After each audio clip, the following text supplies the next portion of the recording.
नमस्कार। तो आज हम बात करने वाले हैं एक ऐसे रोज के अभ्यास के बारे में जिसके बारे में कहा जाता है कि वो जीवन को पूरी तरह से बदल कर रख सकता है। ये एक ऐसा आध्यात्मिक सफर है जो हमें अंदर और बाहर दोनों तरफ से मजबूत बनाने का वादा करता है। देखिए, हम सब अपनी जिंदगी में आगे बढ़ना चाहते हैं और चाहते हैं कि हर मुश्किल का सामना करने की ताकत हमारे अंदर हो। ये सवाल भी उसी गहरी इच्छा से जुड़ा हुआ है। तो क्या सच में कोई ऐसा रास्ता है जो हमें इन बाधाओं को पार करने में मदद कर सकता है? चलिए आज इसी के जवाब को खोजते हैं। ठीक है, तो चलिए इसमें थोड़ा और गहराई से उतरते हैं। जिंदगी को ना एक यात्रा की तरह देखिए, और इस यात्रा को कामयाबी से पूरा करने के लिए कुछ बहुत ही जरूरी गुणों की जरूरत होती है। स्रोत के अनुसार एक सफल और भरपूर जीवन के लिए ये 3 गुण नींव का काम करते हैं। पहला है बल, यानी शारीरिक और मानसिक शक्ति।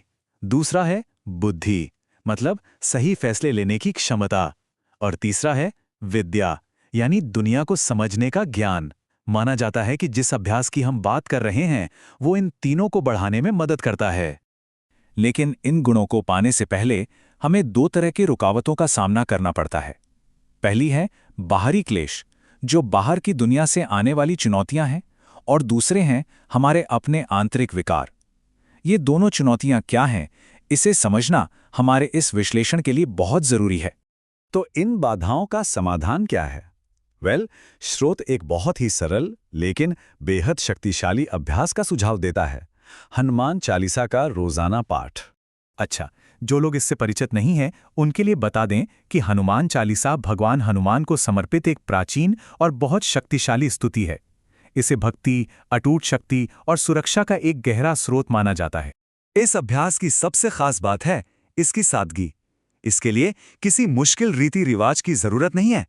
बस सुबह उठकर एक बार इसका पाठ करना है, रोज।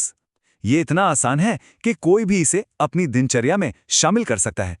तो ये अभ्यास काम कैसे करता है? इसका पहला और सबसे गहरा असर हमारे अंदर होता है। ये हमारे मन की शुद्धि करता है, जिससे एक आंतरिक बदलाव आता है।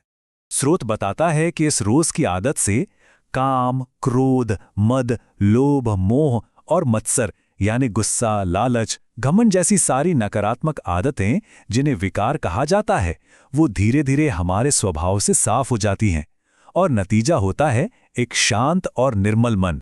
तो चलिए अब आंतरिक शुद्धि से आगे बढ़कर देखते हैं कि ये अभ्यास बाहरी चुनौतियों से निपटने में कैसे मदद करता है। यहाँ एक बहुत ही जबरदस्त विचार सामने आता है। स्रोत का दावा है कि समस्याएं सिर्फ दूर नहीं होती, बल्कि वे विकास और सीखने के मौकों में बदल जाती हैं। ये एक कमाल का विचार है कि हर चुनौती एक संपत्ति बन सकती है। इसका मतलब यह है कि यह अभ्यास एक सुरक्षा कवच की तरह, एक शील्ड की तरह काम करता है।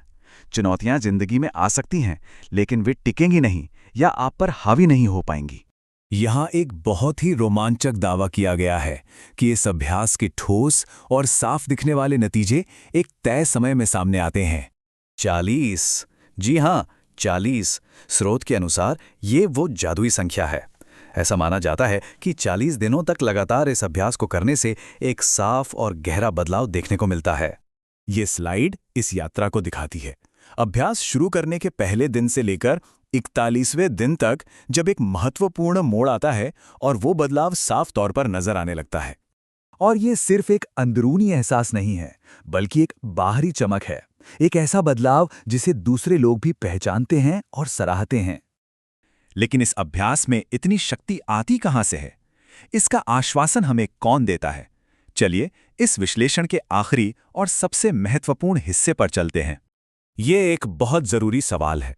किसी भी अभ्यास पर भरोसा करने के लिए हमें उसके स्रोत और उसकी विश्वसनीयता के बारे में पता होना चाहिए। स्रोत के अनुसार ये आश्वासन किसी साधारण व्यक्ति से नहीं, बल्कि स्वयं भगवान शंकर से आता है। ये इस अभ्यास को एक गहरा आध्यात्मिक महत्व और विश्वसनीयता देता है, जो इसे सिर्फ एक रस्म से कहीं ज्यादा बना देता है। तो हम आपको इसी विचार के साथ छोड़े जा रहे हैं।